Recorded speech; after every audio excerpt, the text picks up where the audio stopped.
గారిని మాట్లాడవలసిందిగా రిక్వెస్ట్ చేస్తున్నాం. చాలా బాగా మాట్లాడాను. ఫస్ట్ స్పీచ్ అదిరిపోయింది ఎమోషనల్గా. అందరికీ నమస్కారం అండి. ముందుగా ఇక్కడికి వచ్చిన అతిథులకి సార్ హరీష్ సార్ గారు, మీరు నా పొల్లి మేరకు కూడా వచ్చారు.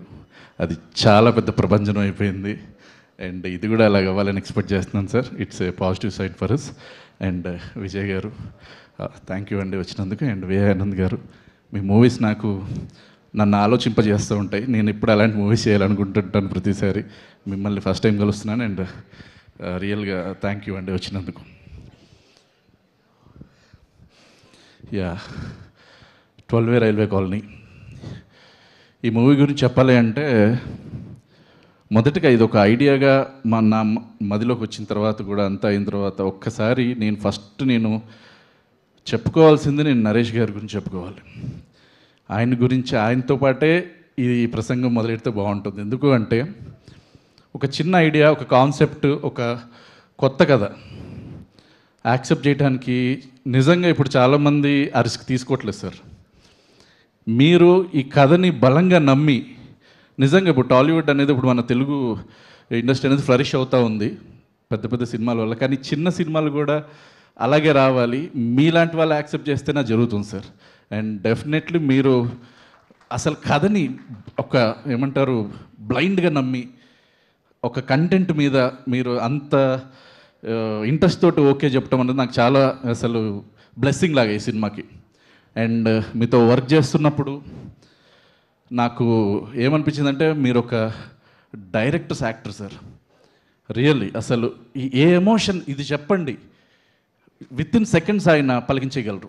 అసలు నేను నిజంగా షాక్ అయ్యేవాడిని. నాకు ఇంకొక సెకండ్ ఇప్పుడు సార్ సినిమాలో ఎక్కడ నేను థర్డ్ టేక్ వెళ్ళలేదు sir. First take, second take అంతే. అట్లాంటి పర్ఫార్మర్ సార్ మీరు. అండ్ అది నిజంగా నాకు మీతో వర్క్ చేయటం అనేది నిజంగా నేను చాలా హ్యాపీగా ఫీల్ అవుతున్నాను. అండ్ ప్రౌడ్గా కూడా ఫీల్ అవుతున్నాను. అండ్ ఈ 12 రైల్వే కాలనీ మీరు లేకపోతే అవ్వదు సార్, డెఫినెట్లీ.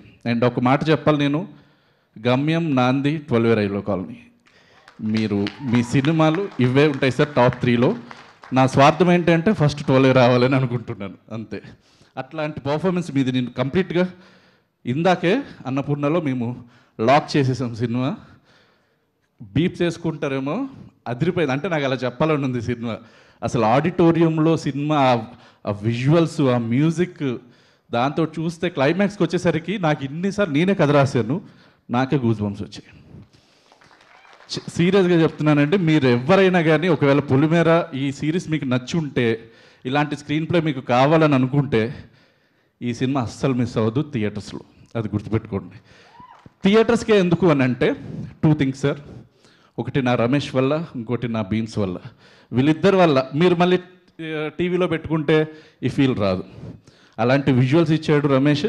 అండ్ భయ్యా, చాలామంది ఇంటికి సినిమా అయిపోయిన తర్వాత వెళ్ళిపోయేటప్పుడు ఏదో ఒకటి తీసుకెళ్తారు వాళ్ళతో పాటు. ఈ సినిమాలో ఆ మ్యూజిక్ తీసుకెళ్తారు. అందరూ హమ్ చేసుకుంటూ వస్తుంటారు బయటికి. అట్లాంటి బీజిఎమ్స్ భయ్యా. అసలు సెకండ్ హాఫ్లో అలా కూర్చుని, మా సౌండ్ ఇంజనీర్ గారు కృష్ణరాజు గారు రాలేదనుకుంటా, మేమిద్దరం ఇదే డిస్కస్ చేస్తున్నాం. సార్ ఇది ఇట్లా చేద్దాం సార్, ఇది ఇలా చేద్దాం, ఇవి అసలు ఆయన చాలా ఎగ్జైట్ అయిపోయారు. సో నేను చెప్పేది ఏంటంటే sir, this movie tailor made for you sir. So నేను అది చాలా హ్యాపీ. ఇప్పటివరకు నేను ఎప్పుడు చెప్పలేదు ఇది మీకు. మనం ఎప్పుడు మాట్లాడుకున్నా కానీ సినిమా గురించి మాట్లాడుకుంటున్నాం. కానీ I love you so much sir. Me acting, me professionalism, అసలు వచ్చి టక్మని అలా చేసి వెళ్ళిపోవటం అనేది నాకు చాలా ప్లస్ అయింది. It's a blessing for me sir. Thank you very much. And next sir, Srinivas sir, ఈ కథ ఫస్ట్ బిల్డ్ అయిన తర్వాత నేను శ్రీనివాస్ సార్ గారికి, పవన్ గారికి కూర్చోబెట్టి నరేషన్ ఇచ్చాను.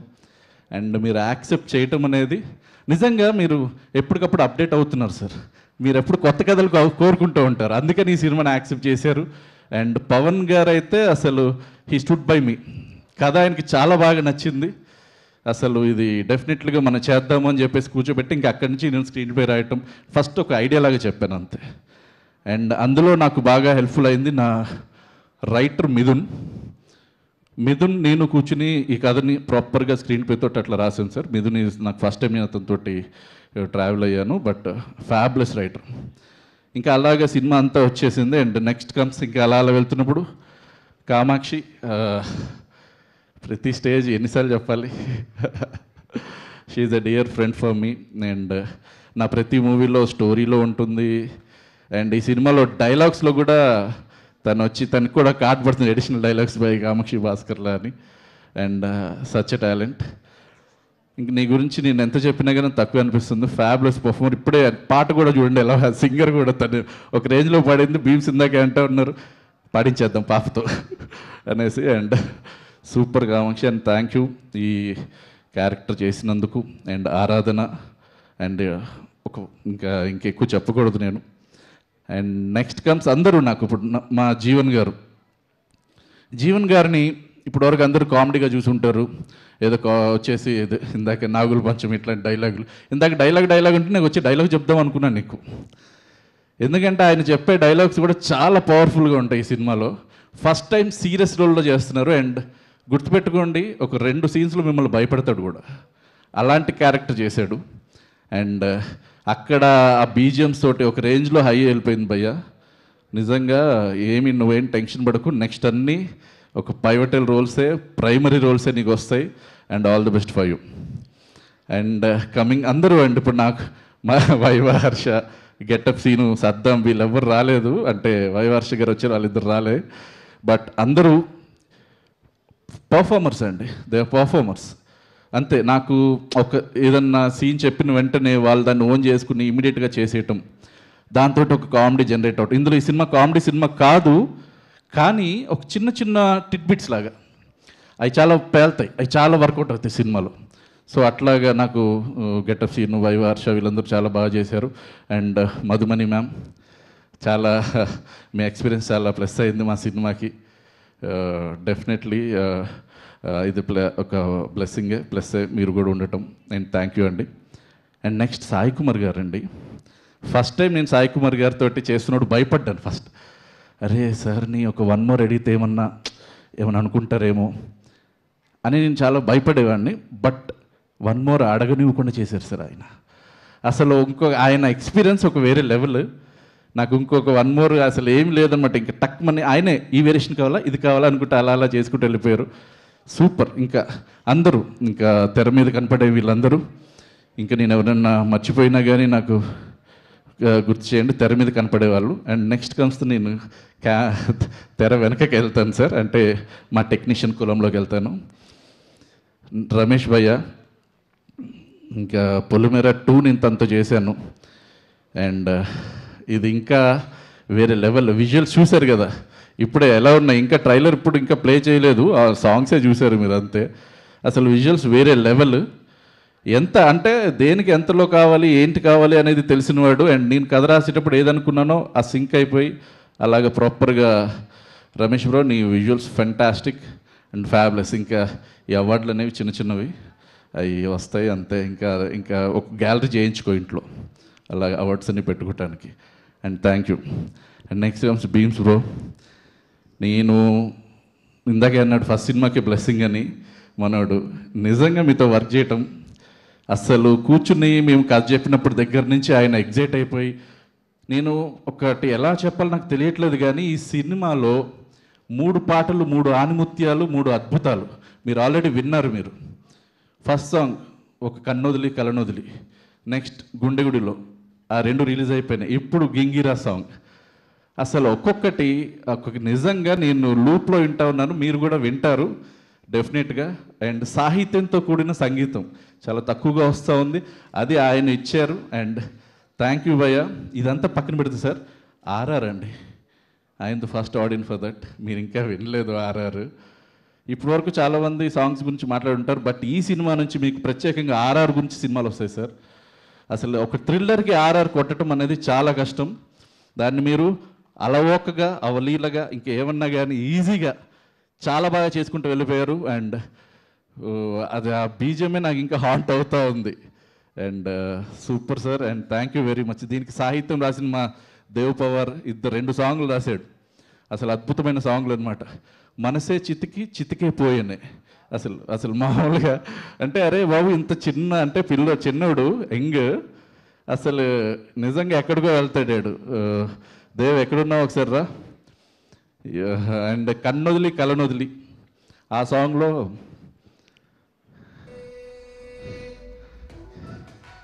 Super super super.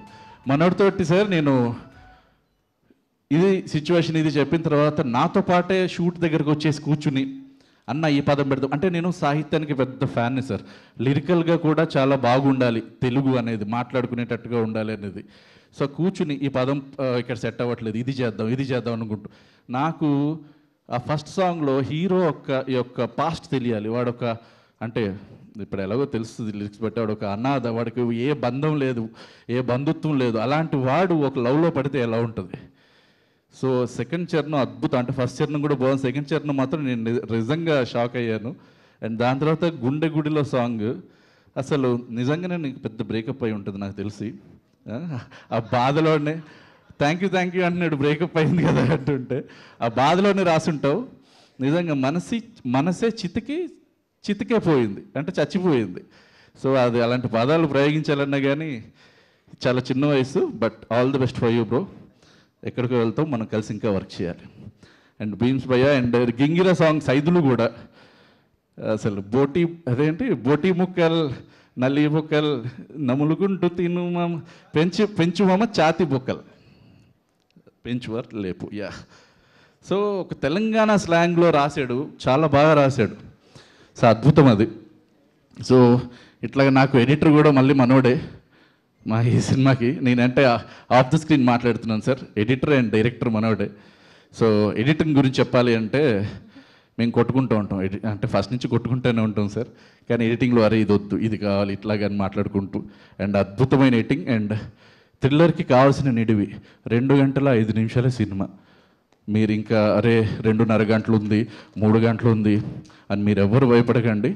జస్ట్ ఒక చిన్న ఎంటర్టైన్మెంట్ లాగా ఒక సండే రోజు అట్లా సాటర్డే రోజు వచ్చేసి ఫ్యామిలీతో 2.5 గంటలు. అండ్ మాది యూబైఏ వచ్చిన సర్టిఫికెట్ కూడా, ఫ్యామిలీ అందరూ వచ్చి చూడొచ్చు ఈ సినిమా. 2 గంటల 5 నిమిషాలే నిడివి, ప్రాపర్గా వెళ్ళిపోవచ్చు. థ్రిల్లర్ అంతకు మించి ఉంటే కొంచెం తలనొప్పి వచ్చేస్తుంది. సో నేను ఎప్పుడు 2 hours ఈజ్ మై లిమిట్ అనమాట, అలా పెట్టుకుంటూ ఉంటాను. ఎడిటింగ్ చాలా బాగా వచ్చింది. అండ్ డైరెక్టర్ నాని, వీడి గురించి చెప్పాలండి నా బ్రదరే, ఇంకా ఏం చెప్పాలి.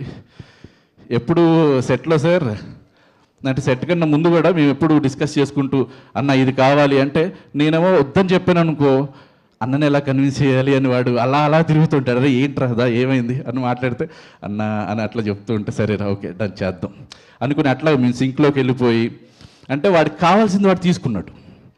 సో డెఫినెట్లీ ఇది నా టింజ్ ఉంటుంది, but at the same time is the director for this one. ఒక ట్రెండ్ సెట్ చేసి పెట్టినట్టుగా ఒక సినిమా ఒకటి తీసి పెట్టాం. And now comes the story. దీని గురించి చెప్తాను సార్ లాస్ట్గా. మన సినిమా చాలామంది ఒక టెంప్లెట్ లాగా వెళ్ళిపోతుంటారు కమర్షియల్ సినిమాలు, ఇట్లాగా ఒక ఇంట్రడక్షన్ సాంగ్, హీరో ఫైట్, లేకపోతే పంచ్ డైలాగులు అలా వెళ్ళిపోతూ ఉంటారు. బట్ ఇది అన్నిటిని బ్రేక్ చేస్తుంది. అంటే అవన్నీ లేవు అని నేను చెప్పను, కానీ అవన్నీ అవసరం లేకుండా ఆడియన్ని కట్టిపడేసి కథలోకి తీసుకెళ్ళి ఇంటర్వెల్ బ్యాంక్ వచ్చేసరికి ప్రతి ఒక్కళ్ళు షాక్ అవుతారు. రాసి పెట్టుకోండి, ఇంటర్వెల్ బ్యాంక్ దగ్గర అసలు ఎవడ్రా ఈడు అంటే డైరెక్టర్ కావచ్చు, రాసింది కావచ్చు, వాళ్ళ గురించి మీరు గూగుల్ చేస్తారు ప్రతి ఒక్కరు. అలాంటి ఇంటర్వెల్ బ్యాంక్. దాని తర్వాత కథని ఇంకా మీరు ఎవరు ఎక్స్పెక్ట్ చేయలేరండి. ఎన్ని ట్విస్టులు కావాలంటే అన్నీ ఉన్నాయి. పొలిమేరలో కంటే ఎక్కువ ట్విస్టులు ఇందులో నేను ఇంకా రాశాను. అండ్ క్లైమాక్స్కి వచ్చిన తర్వాత మీకు అర్థమవుతుంది ఈ కథ అంతా మన మధ్యలోనే జరిగిందా అని. ఎందుకంటే మన సొసైటీలో జరిగిన ఒక కథనే నేను ఇన్స్పైర్ అయి తీశాను ఈ సినిమా. సో డెఫినెట్లీ మీ అందరికీ నచ్చుతుంది. నాకు తెలుసు మార్నింగ్ షో కొంచెం తక్కువ ఓపెనింగ్స్ వస్తాయి, matinee first show second day పెరుగుతూ వెళ్తుంది.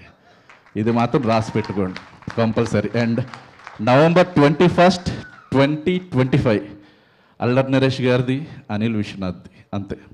థ్యాంక్ యూ అండి. థ్యాంక్ యూ అనిల్ గారు, థ్యాంక్ యూ సో మచ్.